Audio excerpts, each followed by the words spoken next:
When Jackie and Joe started dating, it was the talk of the town, and especially our high school.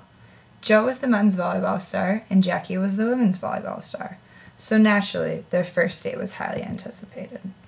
But poor Jackie did not know her table manners, and consequently, her bad table manners ended up being the topic of conversation for weeks. A few impolite moves by Jackie at the dinner table made her reputation and her relationship go down the drain. This is why good table manners should be mandatory.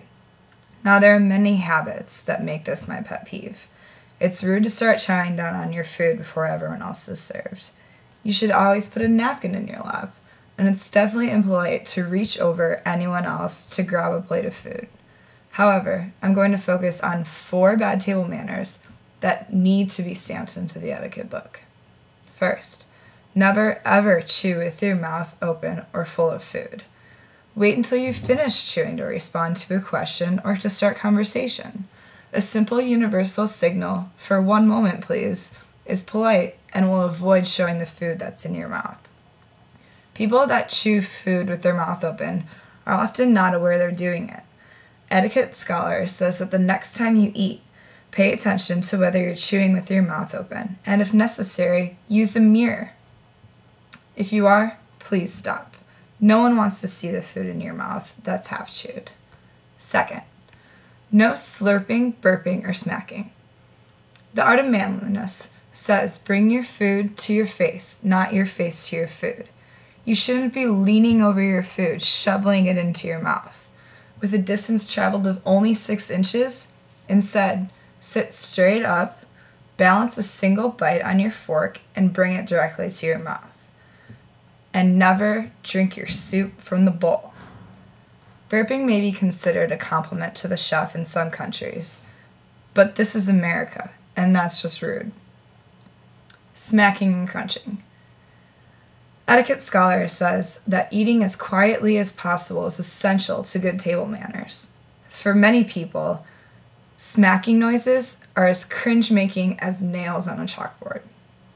Third, wipe the corners of your mouth every so often while you're dining.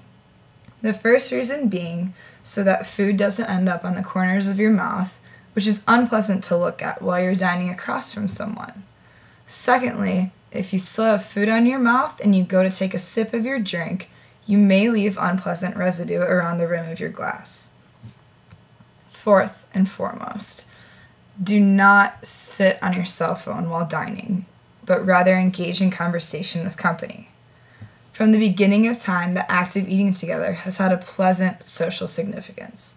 Ask Andy says that the word companion comes from the Latin com, meaning with or together, and the Latin panis, meaning food. Thus, meaning eating with a companion is a natural experience. So that the experience is as pleasant as possible and inoffensive to the other people, you should develop acceptable techniques of eating while engaging in conversation. You can live without Facebook and Twitter for a meal.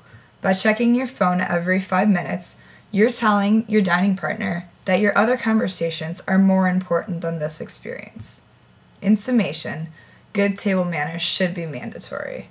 I've given 4 instances of annoyances, and therefore they're my pet peeve. In an excerpt from the book Essential Manners for Men, Peter Post writes, "All the rules of table manners are to avoid ugliness. To let anyone see what you have in your mouth is repulsive. To make a noise is to suggest an animal, and to make a mess is just disgusting."